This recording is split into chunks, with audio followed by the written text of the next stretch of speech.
กันความสงบแขวงบ่อแก้วประกาศหาเจ้าของรถใหญ่6คันที่จอดปะไว้บ้านห้วยหาดและบ้านน้ำหอดใต้เมืองห้วยซ้ายแขวงบ่อแก้วแต่เดือนตุลาปี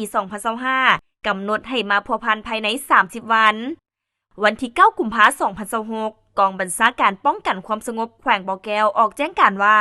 ในข้างวันที่13และวันที่14ตุลา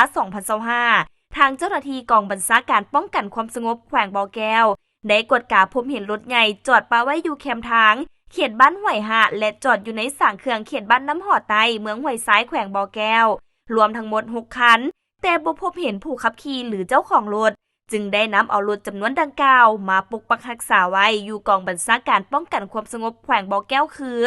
1. รถกระบะ4ประตูยี่ห้อฟอร์ดรุ่นแรงเจอร์สีขาวเลขจักร P5A ที่066990เลขถัง MNCUM FF50EW 207918เลขทะเบียนกบ4241กำแพงนคร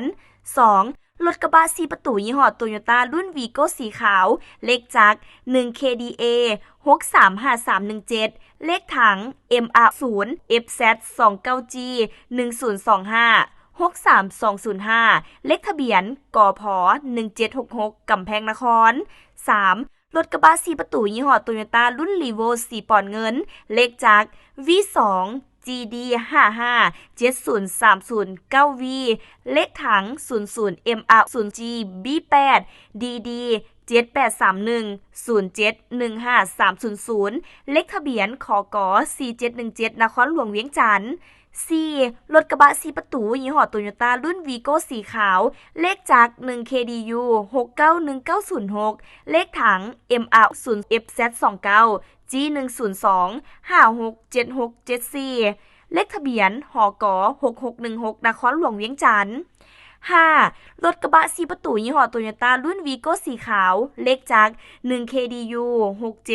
676258เลขถัง MR0 FZ29 G00 2565 107เลขทะเบียนกก2660อุดมไซ 6. รถกระบะ4ประตูยี่ห้อโตโยต้ารุ่นวีโก้สีขาวเลขจักร 2KDS 356183เลขถัง MRO FR